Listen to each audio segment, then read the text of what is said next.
In Philippians chapter 2, the lights are still on red when we get to verse 5. But now the amber light has come on as well. It's not go, not yet, but get ready. In the original language, this verse is very compact. Think this in you or among you, which also in Christ Jesus. It can be translated in two ways. There's the traditional translation we're familiar with. Let this mind be in you, which was also in Christ Jesus.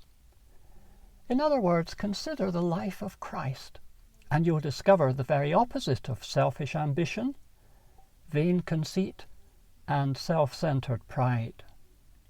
Being in very nature God, he did not consider equality with God something to be exploited, but made himself nothing, taking the very nature of a servant, being made in human likeness. And being found in appearance as a man, he humbled himself, and became obedient even to death, and that death on a cross. After Jesus was baptized, the devil came to him in the wilderness and offered him the world. But he turned his back on all that, because he put our interests beyond his own. This is the way we should be thinking. But here's another way of understanding verse 5. Let this mind be in you, which also you have in Christ Jesus. This reminds us that the Christian life isn't a struggle to imitate Christ. It's his power in us, enabling us to live in Christ, to think as he thinks, to act as he does. If your idea of being a Christian is to imitate the life of Christ in your own strength, you will struggle and fail. It's like being in a car that's run out of petrol, when you have to get out and shove. You shouldn't be pushing the car, it should be carrying you. In Christ, we have all the resources we need for life and godliness. Christ has set us an example, the greatest example in the world, but he has also promised his power. We can say with Paul, I live, yet no longer I, but Christ lives in me. That's Galatians chapter 2, verse 20. Back to Philippians 2 and verse 14, where we come at last to the green light. Do everything. There's still a note of caution, though.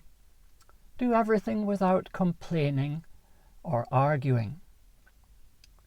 We're not alone on the journey of life. There are other travelers, and the way of safety is the way of courtesy. Some people, even Christians, are morphed into a different character when they get behind the wheel of a car. The way of safety is the way of courtesy. And that has to be true of the Christian journey as well. Do everything without complaining or arguing. Then Paul says, so that you may become blameless and pure.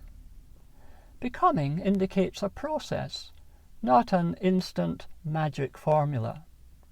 In terms of our journey, it's making steady progress. There's plenty that's crooked and depraved and dark in the godless world around us.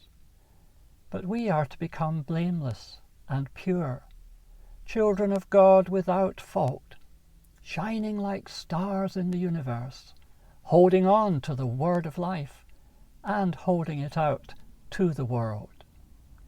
This message is the only hope for light in the midst of darkness, salvation in the midst of evil, life in the midst of death. Ignoring traffic lights is a very dangerous thing to do. It's dangerous to keep going when you should stop. And it's just as dangerous to stop when the lights are telling you to go.